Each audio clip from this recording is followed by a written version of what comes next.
सभी को जय जिनेन्द्र। अभी हम देखते हैं गुणस्थानों में बंध।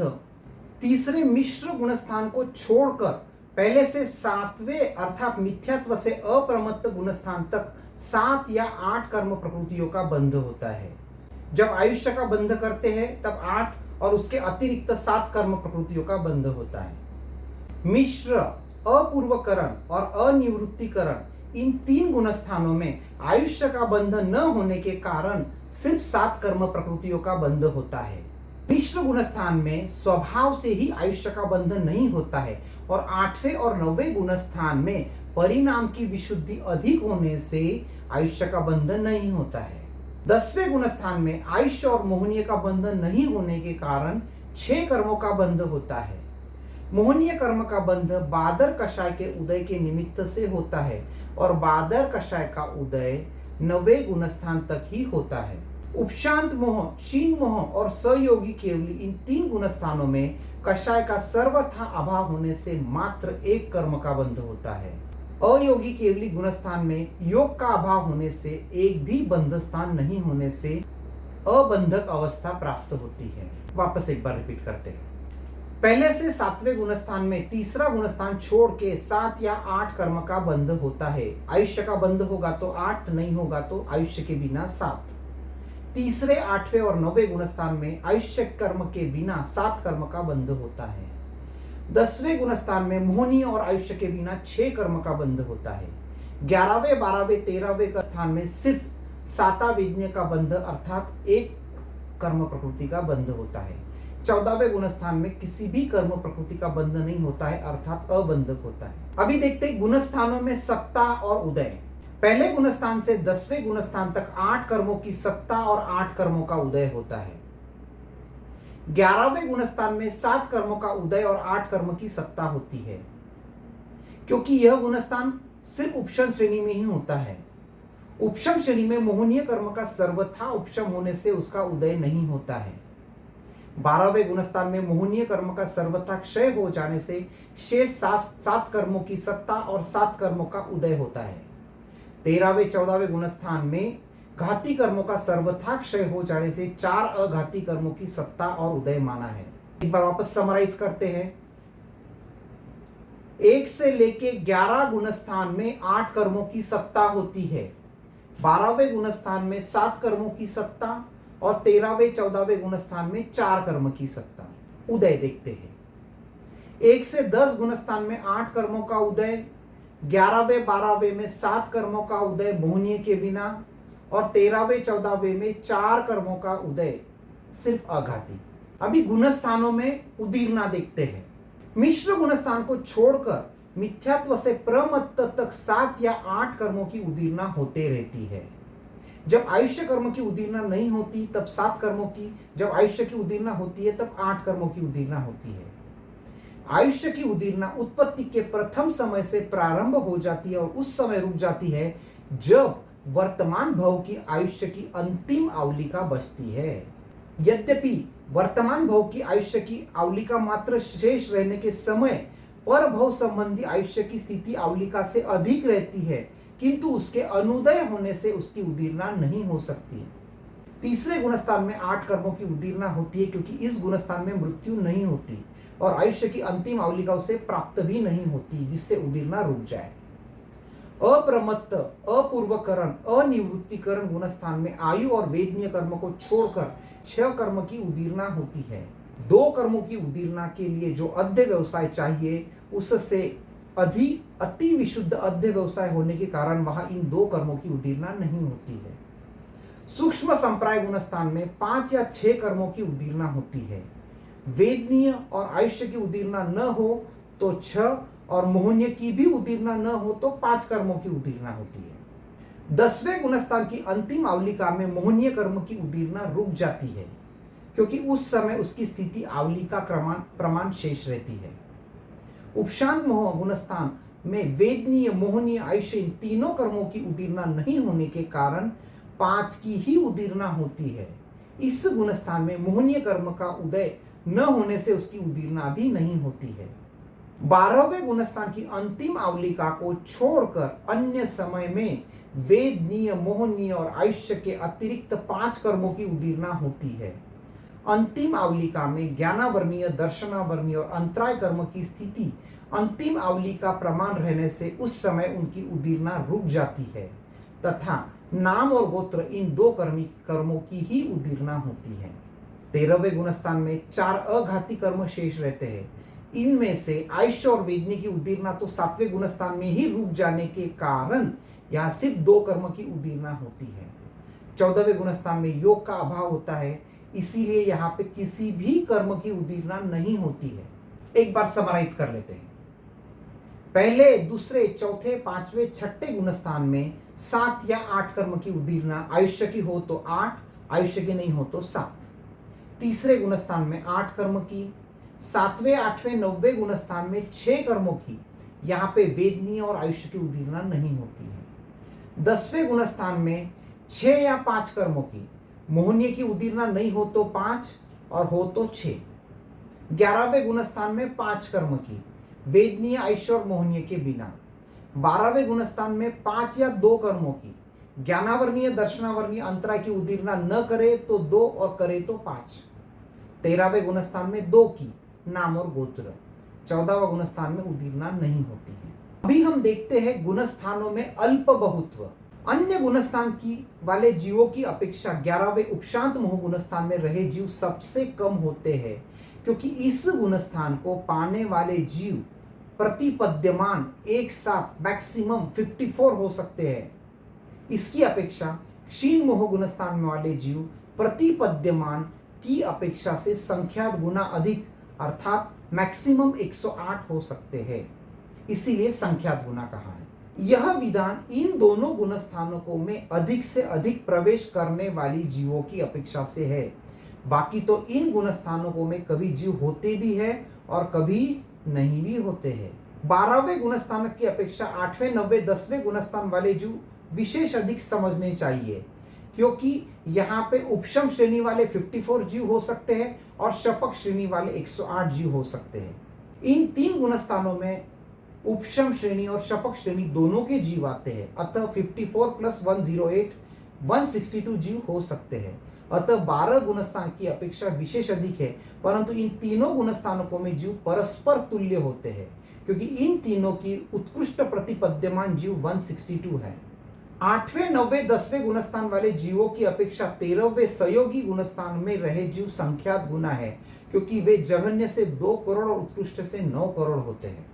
13वें सहयोगी केवली गुणस्थान की अपेक्षा 7वें अप्रमत्त गुणस्थान वाले जीव संख्यात गुना है, क्योंकि अप्रमत्त मुनि उत्कृष्ट से 2000 करोड़ और उत्कृष्ट से 9000 करोड़ होते हैं।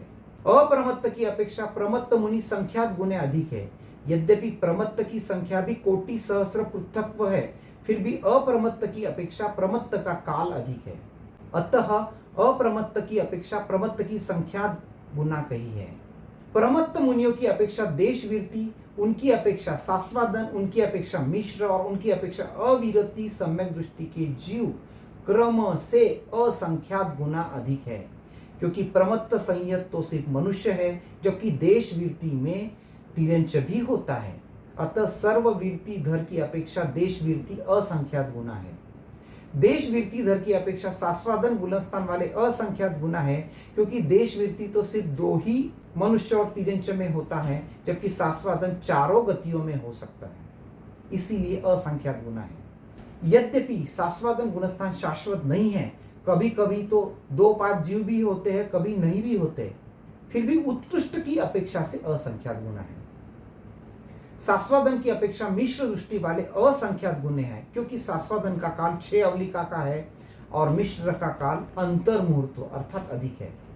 तीसरे मिश्र गुणस्थान वालों की अपेक्षा चौथे अविरति सम्यक दृष्टि गुणस्थान वाले असंख्यात गुना है, क्योंकि चौथा गुणस्थान सदा काल होता है, उसका काल भी अधिक होता है। अविरति सम्यक दृष्टि की अपेक्षा अयोगी गुणस्थान में अनंत गुना है, क्योंकि इसमें सारे सिद्ध भी पकड़ लिए हैं और वो अयोगी है। अयोगी की अपेक्षा मिथ्या दृष्टि जीव अनंत गुना है, क्योंकि साधारण वनस्पति का इसमें आ गया है। इन 14 गुण स्थानक में पहला, चौथा, 5वां, 6ठा, 7वां और 13वां ये गुणस्थान वाले जीव संसार में निरंतर रहते हैं, क्योंकि वनस्पति आदि मिथ्यात्वी जीव सदाकाल रहे हुए हैं। महाविद्य में अविरत सम्यक दृष्टि, देशवीरति, सर्ववीरति और अप्रमत्त मुनि हमेशा रहते हैं। भरत क्षेत्र, ऐरावत क्षेत्र में अवसर्पिणी के छठे आर्य, उत्सर्पिणी की पहले दूसरे आर्य में अविरत सम्यक दृष्टि आदि गुणस्थानक नहीं होते, परंतु इन गुणस्थान वाले जीव महाविद्य में तो होते ही है। अतः ये 6 गुणस्थान ध्रुव गुणस्थान कहलाते हैं। शेष 8 गुणस्थान अध्रुव है। वे गुणस्थान वाले जीव कभी संसार में होते भी है और नहीं भी होते हैं। एक बार समराइज कर लेते हैं। उपशांत मोहनीय गुणस्थान सबसे कम, उनसे क्षीण मोहनीय गुणस्थान वाले संख्यात गुना, उनसे सूक्ष्म संप्राय अनिवृत्तिकरण अपूर्वकरण गुणस्थान वाले विशेष अधिक, लेकिन परस्पर में परस्पर तुल्य। सहयोगी केवली वाले इनसे संख्यात गुना, अप्रमत्त संयत वाले इनसे संख्यात गुना, प्रमत्त संयत वाले इनसे संख्यात गुना, देशवीरति वाले इनसे असंख्यात गुना, सास्वादन वाले असंख्यात गुना, मिश्र वाले असंख्यात गुना, अविरति वाले असंख्यात गुना, अयोगी केवली अनंत गुना और मिथ्यात्व वाले अनंत गुना। अभी हम 6 प्रकार के भाव और उनके भेद देखते हैं। भाव का अर्थ है पर्यायों की भिन्न भिन्न अवस्था। आत्मा की अवस्था या अध्य व्यवसायों की परिणति को भाव कहते हैं। आत्मा अधिक से अधिक 5 भाव वाली हो सकती है। ये 5 भाव है औपशमिक, शायिक, शायोपशमिक, औदयिक और परिणामिक। छठा सान्निपातिक भाव, ये 2 या 2 से अधिक मिले हुए भावों के संयोग से उत्पन्न होने वाला है, इसीलिए उसे मूल भाव में सम्मिलित नहीं किया है। औपशमिक भाव, जीव का यह भाव उपशम से उत्पन्न होता है। शायिक भाव कर्मों के सर्वथा क्षय से उत्पन्न होता है। शायोपशमिक भाव, यह भाव क्षय और उपशम से उत्पन्न होता है। औदयिक भाव, द्रव्य क्षेत्र काल भाव और भव के निमित्त से कर्मों का फल देना उदय है और उदय से उत्पन्न होने वाले भाव को औदयिक भाव कहते हैं। पारिणामिक भाव, जो भाव कर्मों के उपशमादि की अपेक्षा न रखकर जीव द्रव्य के निज स्वरूप मात्र से होते हैं, उन्हें पारिणामिक भाव कहते हैं। औपशमिक भाव के 2 भेद है। शायिक के 9 भेद है, शायोपशमिक के 18 भेद है, औदयिक के 21 भेद है, पारिणामिक के 3 भेद है। ऐसे कुल 5 भावों के भेद मिला के 53 भेद होते हैं। हर एक कर्म का उदाहरण, औपशमिक भाव, जल में मैल का नीचे बैठना, शायिक में जल का पूर्ण शुद्ध होना, शायोपशमिक में जल में कुछ मैल का अभाव और कुछ नीचे बैठना, औदयिक में मलिन जल, पारिणामिक में सामान्य जल। अगला देखते सन्निपातिक भाव। औपशमिक आदि 5 भावों में से 2 या 2 से अधिक मिले हुए भावों के सान्निपातिक भाव कहते हैं, अर्थात एक एक भाव को मूल भाव और 2 या 2 से अधिक भावों को सान्निपातिक भाव कहते हैं। औपशमिक भाव के 2 भेद, औपशमिक सम्यक्त्व और औपशमिक चारित्र। दर्शन सप्तक अर्थात अनंतानुबंधी चौक और दर्शन त्रिक, इन कर्म प्रकृतियों को उपशम किया अर्थात दबा दिया, उस वक्त होने वाला जो सम्यक्त्व होता है उसे औपशमिक सम्यक्त्व कहते हैं। औपशमिक चारित्र, समस्त चारित्र मोहनीय के उपशम से औपशमिक यथाख्यात चारित्र प्राप्त होता है, उसे औपशमिक चारित्र कहते हैं।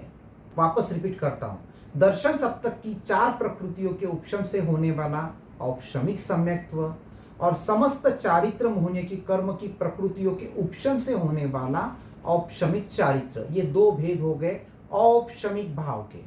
शायिक भाव के 9 भेद, ज्ञानावर्णीय के क्षय से केवल ज्ञान, दर्शनावर्णीय कर्म के क्षय से केवल दर्शन, अंतराय कर्म के क्षय से 5 होते, दान, लाभ, भोग, उपभोग और वीर्य। दर्शन मोहनीय के क्षय से शायिक सम्यक्त्व और चारित्र मोहनीय के कर्म के क्षय से शायिक चारित्र। शायोपशमिक भाव के 18 भेद, 4 ज्ञान, मति ज्ञान, श्रुत ज्ञान, अवधि ज्ञान, मन प्रयोग ज्ञान। 3 अज्ञान, मति अज्ञान, श्रुत अज्ञान, विभंग ज्ञान। 3 दर्शन, चक्षु दर्शन, अचक्षु दर्शन, अवधि दर्शन। 5 लब्धि, दान, लाभ, भोग, उपभोग और वीर्य। सम्यक्त्व, सर्ववीर्ति चारित्र और देशवीर्ति चारित्र। ज्ञानावर्ण्य के क्षयोपशम से 4 ज्ञान या 3 अज्ञान की प्राप्ति होती है। दर्शनावर्ण्य के क्षयोपशम से 3 दर्शन की प्राप्ति होती है। अंतराय के क्षयोपशम से 5 अंतराय या 5 लब्धि की प्राप्ति होती है। दर्शन मोहनीय के क्षयोपशम से सम्यक्त्व की प्राप्ति होती है और चारित्र मोहनीय के क्षयोपशम से सर्ववीर्ति चारित्र या देशवीर्ति चारित्र। इस तरीके से 18 भेद क्षयोपशमिक सम्यक्त्व के हैं। अभी देखते हैं औदयिक भाव। औदयिक भाव के 21 भेद है। अज्ञान, असिद्धत्व, असंयम, 6 लेशा, 4 कषाय, 4 गति, 3 वेद और मिथ्यात्व। कर्मों की जातियां और उनके अवान्तर भेद अनेक हैं, इसलिए उनके उदय से होने वाले भाव भी अनेक है। पर यहाँ मुख्य औदयिक भाव गिनाए हैं और ये मुख्य भाव 21 है। पहला अज्ञान अर्थात ज्ञान का अभाव या मिथ्या ज्ञान। यह ज्ञानावर्णीय तथा मिथ्यात्व मोहनीय कर्म के उदय से होता है। दूसरा असिद्धत्व, यह संसारी अवस्था है। 8 कर्मों को उदय से जीव संसारी बना रहता है। तीसरा असंयतत्व अर्थात वीरति का अभाव। चारित्र मोहनीय अर्थात अप्रत्याख्यानी कषाय के उदय से 6 प्रकार की लेशा, कृष्ण, नील, कापोत, तेज, पद्म और शुक्ल लेशा। कषाय मोहनीय कर्म तथा नाम कर्म और योग के उदय से लेशा उत्पन्न होती है। 4 प्रकार की कषाय, क्रोध, मान, माया, लोभ, कषाय मोहनीय कर्म के उदय से। 4 प्रकार की गति, नरक गति, तिरंच गति, मनुष्य गति, देव गति, गति नाम कर्म के उदय से। लिंग या वेद, स्त्रीलिंग, पुल्लिंग, नपुंसकलिंग, अंगोपांग नाम कर्म के उदय से। और उसी को हम अलग नाम से पुकार सकते हैं, स्त्री वेद, पुरुष वेद, नपुंसक वेद, वेद मोहनीय कर्म के उदय से। आखिरी मिथ्या दर्शन, मिथ्यात्व मोहनीय कर्म के उदय से। पारिणामिक भाव के 3 भेद, जीवत्व, भव्यत्व, अभव्यत्व। जीवत्व, भव्यत्व, अभव्यत्व ये 3 भाव स्वाभाविक है, अर्थात न तो वे कर्म के उदय से है, न उपशम से है, न क्षय से है, न क्षयोपशम से है। ये अनादि सिद्ध आत्मद्रव्य के अस्तित्व से ही सिद्ध है, इसीलिए पारिणामिक भाव है। जीवत्व का अर्थ चैतन्य या जीवित रहना, जिस परिणाम द्वारा जीव तीनों कालों में जीवित रहता है। भव्यत्व का अभिप्राय है मोक्ष प्राप्ति की योग्यता, अर्थात जिस परिणाम द्वारा जीव मोक्ष जाने की योग्यता रखता है। अभव्यत्व अर्थात मोक्ष प्राप्ति की अयोग्यता, अर्थात जिस परिणाम द्वारा जीव मोक्ष नहीं जा सकता। ये 5 मूल भेद हो गए। सान्निपातिक भाव, औपशमिक, शायिक आदि 5 भावों में से 2, 3, 4 या 5 भावों के मिलने या संयोग होने पर सान्निपातिक भाव होता है। 2 भावों के संयोग से द्विक संयोगी, 3 के संयोग से त्रिक संयोगी, 4 के संयोग से चतुसंयोगी, 5 के संयोग से पंच संयोगी कहलाता है। औपशमिक आदि 5 भाव में से कोई भी 2 भाव के संयोग से जो परिणाम उत्पन्न होते हैं उसे द्विक संयोगी सान्निपातिक भाव कहते हैं। द्विक संयोगी सान्निपातिक भाव के 10 भेद है। ये भेद कैसे निकालेंगे? परम्यूटेशन कॉम्बिनेशन से।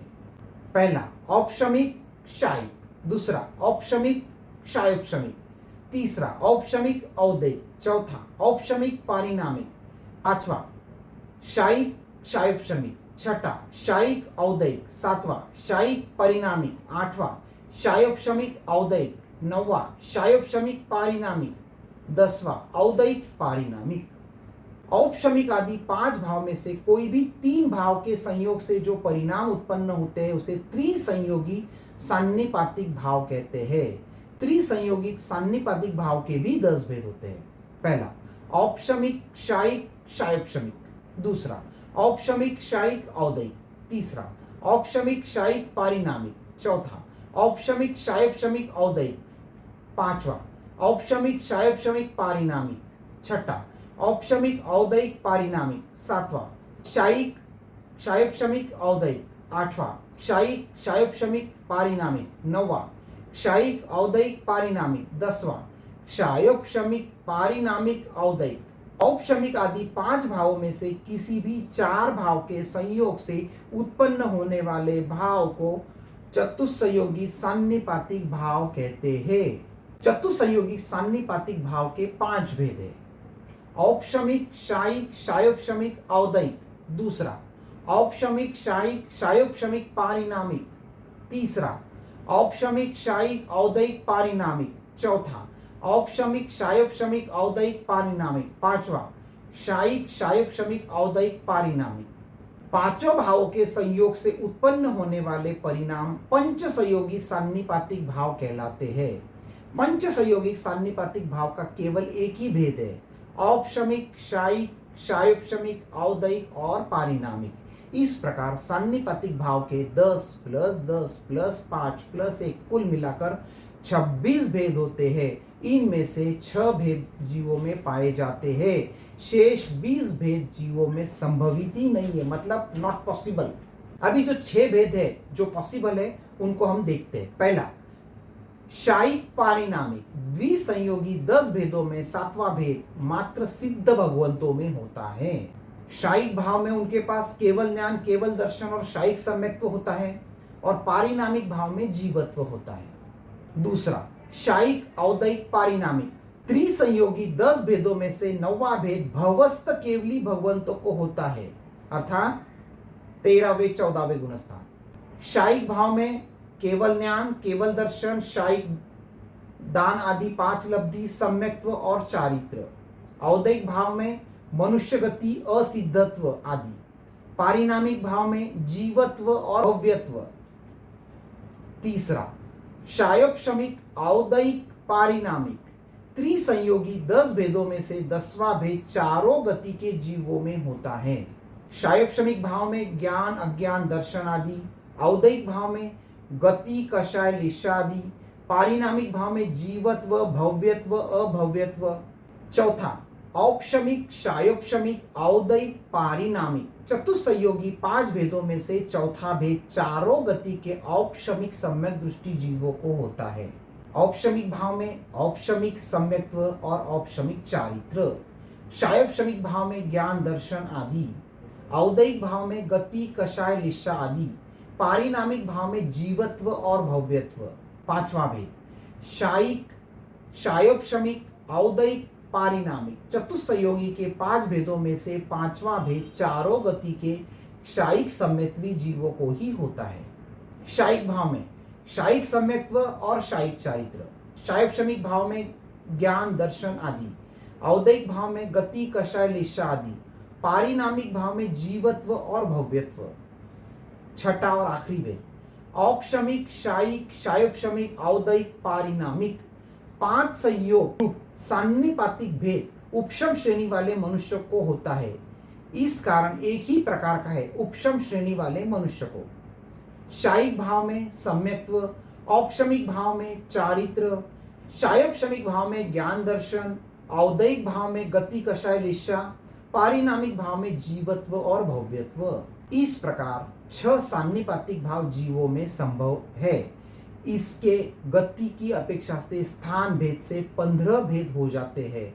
समस्त संसारी तथा सिद्ध के जीव इन 6 भेदों में समाहित हो जाते हैं।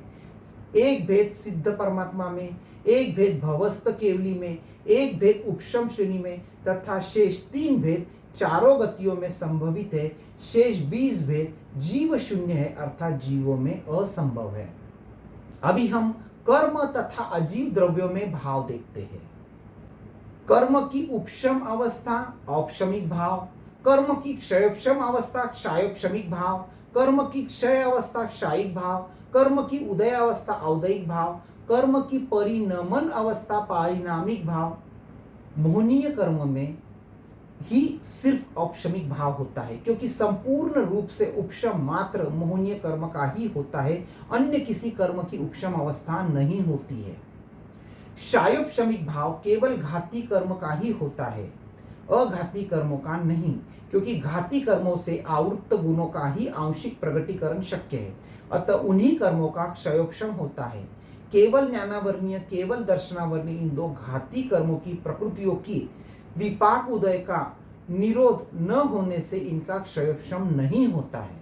शायिक, औदयिक तथा पारिणामिक ये तीन भाव आठों कर्मों के होते हैं, क्योंकि क्षय, परिणमन और उदय यह तीनों अवस्थाएं आठों कर्मों की होती है। अतः समराइज, मोहनीय कर्म में पांचों की पांचों भाव, ज्ञानावर्णीय दर्शनावर्णीय अंतराय में चार भाव, कौन सा छूट गया? औपशमिक छूट गया, बाकी चार शायोपशमिक, शायिक, औदयिक तथा पारिणामिक। चार अघाती कर्मों में वेदनीय, आयुष्य, नाम, गोत्र में तीन भाव, शायिक, औदयिक तथा पारिणामिक। कौन कौन से नहीं है? औपशमिक और शायोपशमिक नहीं है। अभी अजीव द्रव्य में भाव देखते हैं। धर्मास्तिकाय, अधर्मास्तिकाय, आकाशास्तिकाय, पुद्गलास्तिकाय और काल, ये पांच अजीव द्रव्य है।